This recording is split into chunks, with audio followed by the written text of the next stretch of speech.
la quinta mayor suma de talentos futbolísticos de aquel mundial, terminó levantando la Copa del Mundo, cuando el esfuerzo es empujado por la ilusión. Ya no se llama esfuerzo, sino desafío. También en la Europa de 2012, Italia protagonizó un episodio parecido. Esta vez, el escándalo tenía que ver con las apuestas y el fenómeno reactivo llevó a la selección hasta la final, ganada de modo brillante por España. Empieza a dar la sensación de que los escándalos del fútbol italiano no son más que un recurso para provocar una respuesta que ayude a activar un singular efecto motivador en los jugadores. Sueños y optimismo son amigos. Siempre fui partidario de los sueños de fútbol. Carmelo Martín. Es una autobiografía autorizada sobre mi vida deportiva que, ya desde el título, habla del sueño como un motor que acelera las ambiciones más nobles. El sueño no es más que un ideal que nos llama desde lejos y que nos convoca para el esfuerzo y el reto. Renovar los sueños es renovar el sentido de la vida, y no hay mejor modo de desafiar la rutina. El líder tiene el privilegio de ser el dueño de un sueño colectivo que debe ser lo suficientemente atractivo como para seducir a toda una organización. Un sueño generoso, en el que quepan todos. El lenguaje empresarial lo ha rebautizado con la palabra visión, para despojarlo de toda sospecha romántica.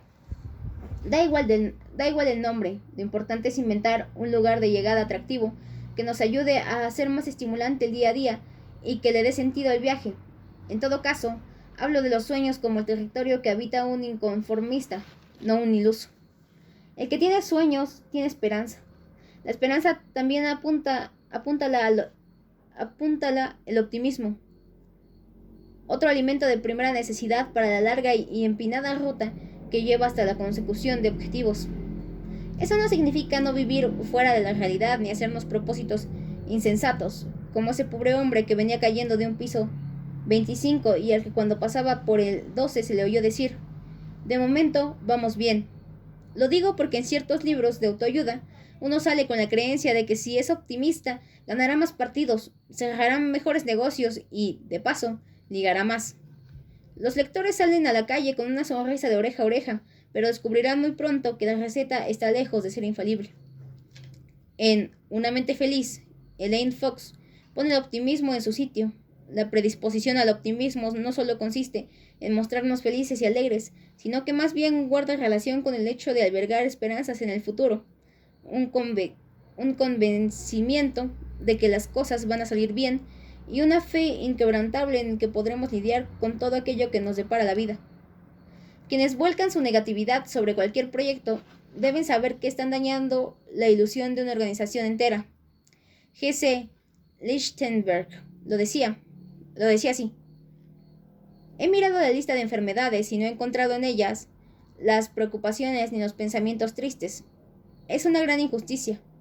El proceso que complementan los optimistas que tienen los pies en el suelo es el inverso. A su alrededor se hace más fácil el esfuerzo porque en un ambiente positivo se activa la profesionalidad. Las pruebas científicas de que esas dos actitudes hacia la vida y la actividad laboral ofrecen ventajas en el caso del optimismo y desventajas en el caso del pesimismo son abrumadoras. Los libros que lo cuentan también. Carlos Salvador Vilardo, amigo de soluciones concluyentes incluso en el terreno anímico, solía decir que cuando él se sentía mal, visitaba un hospital, y si seguía mal, visitaba un cementerio. En el juego de las comparaciones, siempre estaría fortalecido, bien mirado. Todo pasa por la famosa percepción, y educarla es un problema de disciplina mental. El optimismo y el pesimismo no son más que distintas miradas sobre una misma cosa. El líder positivo tiene la capacidad de revertir el enfoque. La primera vez que tuve ocasión de comprobar este talento fue en Toulon, Francia, cuando no tenía más de 18 años. Era la primera vez que pisaba Europa para jugar el campeonato del mundo juvenil, que actualmente se disputa en esta ciudad gala. Nos dirigía César Luis Menotti. Algunos ya teníamos cierta experiencia en primera división, pero todos estábamos rompiendo el cascarón de profesionalismo. En un tiempo tan lejano a la tecnología, el viaje era continuo descubrimiento. Un día fuimos a ver a la selección alemana, posible rival, y sus jugadores nos parecieron superhombres. El fútbol europeo nos intimidaba por su velocidad y su fortaleza física. Y Alemania, desde la primera presencia, confirmaba esa leyenda. Nadie decía nada, pero mirábamos aquel espectáculo físico con cierto complejo de inferioridad. Sin embargo, Menotti se mantenía tranquilo. Y sí, el líder está tranquilo. De pronto, uno de los jugadores más atrevidos, de aspecto más frágil y de origen más pobre, rompió el silencio para decir, resoplando: César, los alemanes son fuertísimos. ¿Fuertes?, contestó Menotti, con unos reflejos inolvidables. No digas bobadas. Si a cualquiera de esos rubios lo llevamos a la casa donde usted creció, a los 3 días lo sacan en camilla. Fuerte es usted que sobrevivió a toda esa pobreza y juega al fútbol 10.000 veces mejor que esos tipos. Esa maravillosa contundencia con la que Menotti resolvió nuestras dudas cambió totalmente mi percepción y, supongo, la de todos los que escuchamos aquel comentario. Simplemente los europeos dejaron de asustarnos. Encontrar razones para la ilusión es parte del secreto de la felicidad. A veces las cosas se convierten en importantes dependiendo de nuestra situación. En un interesante documental de Canal Más, le oí decir a Philip Pozo, tetrapléjico desde 1993, por un accidente de parapente e inspirador de la exitosa película francesa Intocable, que lo bueno es el café de la mañana cuando te levantas. No podemos olvidar el café de la mañana, si no, vamos por mal camino. Claro que sí, el café de la mañana le da la bienvenida al día, y ese acto inaugural de algo tan trascendente como la vida cotidiana debería ser nuestro primer episodio consciente de optimismo, de fe, en lo que resta del día merece la pena. El negocio de la ilusión. No hace mucho tiempo asistí a una conferencia de David Koncevic, prestigioso pensador argentino radicado en México, en la que decía que el arte de gobernar en una dictadura es el arte de manejar el miedo, y que el arte de gobernar en una democracia es el arte de manejar las expectativas, y señalaba al brasileño Lula da Silva como el gran maestro de la esperanza y eximio administrador de expectativas. Un gran talento, sin duda, porque no resulta fácil administrar las ilusiones del exigente electorado. El fútbol demuestra que hasta para el negocio son buenas las expectativas. Basta con ver cómo se desatan los medios de comunicación, apenas terminada una temporada, anunciando con letras muy grandes el interés de los clubes por determinar jugadores. Cuanto más grande es el titular, más grande parece el jugador. Con frecuencia ocurre como con los zapatos: una vez que los utilizamos 3 veces, dejan de parecernos fascinantes y ponemos nuestro interés en otros. En fútbol, el dinero gastado habrá servido para 3 portadas y para 3 partidos. Luego llega la realidad respondiendo con la verdad a tanta ilusión inflada por el negocio. También el aficionado necesita y reclama novedades.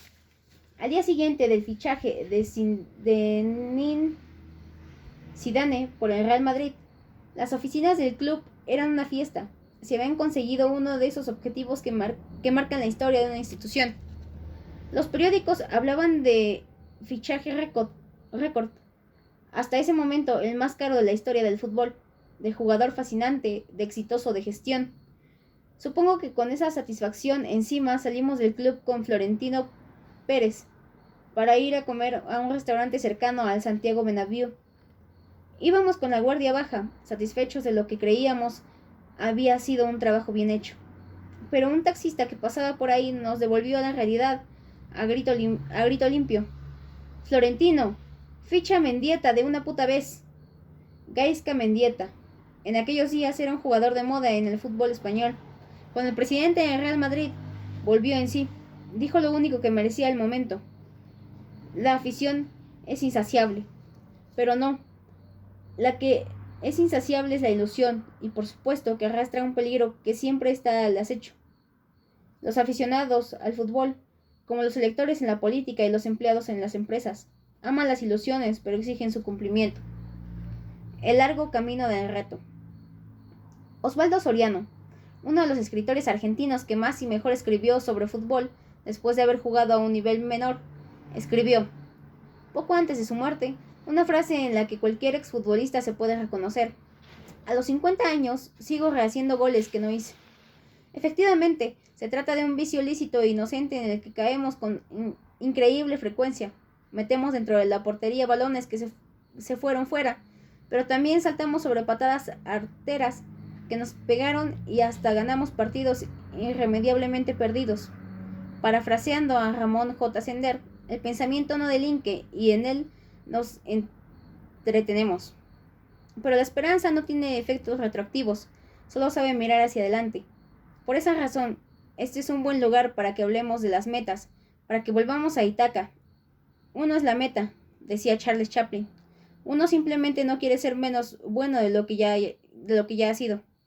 La definición me gusta mucho porque establece un reto posible, ganarnos a nosotros mismos. Las metas, recomienda el siempre inspirador y certero José Antonio Marina, para el mundo de la educación deben ser de ejecución y no de competición.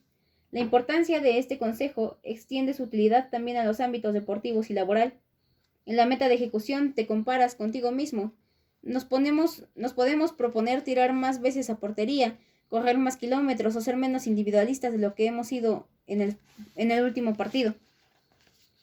Que cada cual adapte la frase anterior a sus propias virtudes y defectos, a su propia actividad. Uno es la referencia en las metas de competición, la referencia es el otro.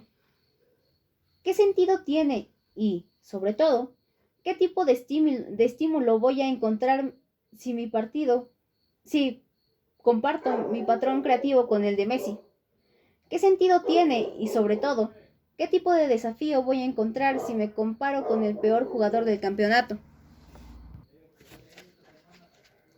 Michael Melamed, un hombre que convirtió en cotidianos los actos de heroísmo y del que les hablaré más adelante, lo dice así: el sufrimiento aparece cuando quieres ir a la misma velocidad que los demás, pero cuando comienzas a conocer las ganancias de tus avances, la perspectiva es otra. Efectivamente, la única verdad que debe servirnos como referencia somos nosotros mismos. Cuando me propongo progresar, yo soy mi unidad de medida. Las metas deben ser concretas para no caer en los objetivos difusos que tanto confunden a una organización. Precisas, ya que a nadie le gusta que en mitad de un maratón le cambie la meta de lugar. Retadoras, porque el desafío siempre debe estar contenido dentro del deseo de mejora continua. Exigentes, pues el profesional crece al nivel de las dificultades que le vamos planteando. Y, aunque parezca evidente, las metas deben ser alcanzables, a fin de que trabajen positivamente sobre la confianza de la gente. Finalmente, renovables, porque si bien es cierto que sin meta no hay camino, en estos tiempos es más cierto aún que sin capacidad para renovar las metas, el futuro se hace insoportable hasta en las conversaciones. La esperanza es tan amiga de las metas como el miedo es enemigo. El miedo es un gran castrador del sentido de la aventura, imprescindible para cualquier proyecto que aspire al éxito. Por miedo dudamos, no nos atrevemos y finalmente no hacemos, para no ser sancionados por un posible error. Es verdad que los hombres, como los animales, nos movemos para obtener placer o para evitar el daño, pero eso no nos autoriza a llevar al terreno del liderazgo la intimidación. Como decía Edmund Burke, para que triunfe el mal, solo hace falta que la buena gente no reaccione. Nadie tiene derecho al atropello para conseguir el éxito. Sabemos que en el ser humano hay una trastienda animal cargada de miedos, irracionalidad e instintos primarios. ¿Qué preferimos? ¿Mover a ese animal primitivo que aún vive en nosotros o apelar a las enseñanzas y al compromiso que el ser humano ha ido incorporando y desarrollando a lo largo de su evolución? Quienes tienen un modo autoritario de entender la dirección de un grupo de trabajo piensan que el respeto, la libertad y un trato amable encierran el peligro de ablandar a la tropa. Pero los buenos líderes y los buenos profesionales deben saber que la confianza no elude el control. La democracia corintiana. El Corinthians, equipo brasileño liderado por Sócrates, también el fútbol tiene sus filósofos, en los años 80 ha pasado a la historia. Aquel equipo que había quedado en el puesto 26 en 1981 Se declaró campeón de la Liga Paulista en las 2 temporadas siguientes bajo un sistema de gestión conocido como la democracia corintiana, un modelo que creció en medio de un régimen político dictatorial y represivo de Brasil. Brasil recuerda con horror. En el Corinthians se votaba por todo. Votábamos hasta si el autobús tenía que parar para que alguien hiciera pis, dijo con ironía el propio Sócrates en una ocasión. Aquel modelo perturbador, como todo lo que rompe las reglas, no duró mucho, pero demostró que cuando un equipo es responsable y maduro, alcanza el triunfo sin que nadie tenga que decir a los jugadores a cada minuto lo que tienen que hacer. Cada profesional lo sabe mejor que nadie, porque es más fácil conocerse a sí mismo que ser interpretado por su jefe. Cuento la historia de mi admirado Sócrates, porque los mejores equipos de los que he formado parte en mi vida tuvieron un alto porcentaje de autogestión. Comprometerse por convicción delante de un grupo genera un vínculo mucho más sólido que seguir obedientemente una orden. Puesto a valorar, mis mejores entrenadores fueron aquellos que, dentro de unas pautas, me dejaron ser yo mismo. Claro que el liderazgo no es un cuento de hadas y en ocasiones requiere firmeza. En tramos cortos muchas veces la madurez es un imperativo, pero un discurso hábil que ponga la ilusión, la esperanza y hasta los sueños al servicio de una idea grande tiene infinitamente más fuerza inspiradora que el abuso autoritario. Si digo que la esperanza tiene una capacidad motivadora equiparable a la necesidad, no estoy lejos de la verdad. ¿Por qué la historia de Sócrates en un capítulo sobre el poder de la esperanza? Porque la esperanza se basa en una imprescindible fe en el ser humano. Sanos recursos del buen líder. También en las relaciones interpersonales hay que seguir en reglas inspiradoras. Vicente Cantotter, entrenador argentino de exitoso paso por el fútbol chileno y español, decía algo muy simple y muy sabio. Primero se elogia, luego se corrige.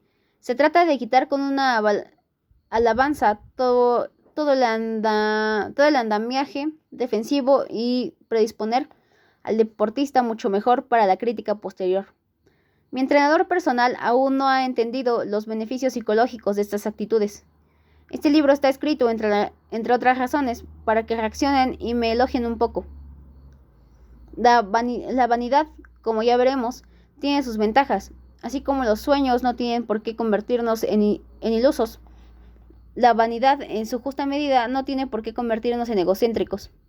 El líder, que también vive de esas pequeñas habilidades, debe saber administrar la dosis adecuada de elogios, críticas, ilusiones y realidades, sin olvidar que la neurociencia ya demostró que los premios son más efectivos que los castigos para la consecución de los logros temporales. También el humor es un gran desengrasante cuando la tensión se hace insoportable. Tras ganar el Mundial de México 1986, la selección argentina cayó en Barrena hasta tal punto que casi batimos el récord de minutos sin marcar un gol. Nos cabía la respuesta de Inodoro Pereira, gaucho pendenciero, vago y filósofo creador por el negro Fontana Rosa. Cada vez que le preguntaban cómo estaba, mal, pero acostumbrado. Lo cierto es que jugamos frente a Escocia y, si no marcábamos un gol antes del minuto 6, entrábamos en el Guinness de los récords. El tema estaba en la cabeza de todos los jugadores porque los medios de comunicación se entretenían con la información y se trataba de una evidencia estadística humillante. En la charla previa al partido, Carlos Vilardo no eludió el tema. Al revés, lo encaró de frente y de un modo desopilante. Ni se les ocurra marcar un gol antes del minuto 6. Nosotros tenemos que estar en todas las conversaciones. Si la gente habla del campeón del mundo, Argentina, si habla del equipo que menos goles marcó, Argentina también. Y con su obsesión habitual cerraba el discurso diciendo, en las conversaciones, siempre Argentina, Argentina, Argentina. Nunca supe si lo dijo en serio o en broma, pero nos arrancó a todos unas una risa terapéutica que distendió el ambiente cargado de esos días. Otra opción es la patentada por Ezequiel Castillo, valioso centrocampista del Tenerife, a quien entrené en los años 90, cuando padeció una aciaga racha ante el gol. Ezequiel transformó el problema en una oportunidad comercial. Un día llegó al vestuario con la solución. Haría un video que titularía Mis 100 goles fallados. Desde ese día, cada fallo tenía un sentido porque enriquecía su idea. 2 fallos más para el video. El de hoy es uno de los mejores que he fallado. O cuando marcaba un gol, esto retrasa el proyecto.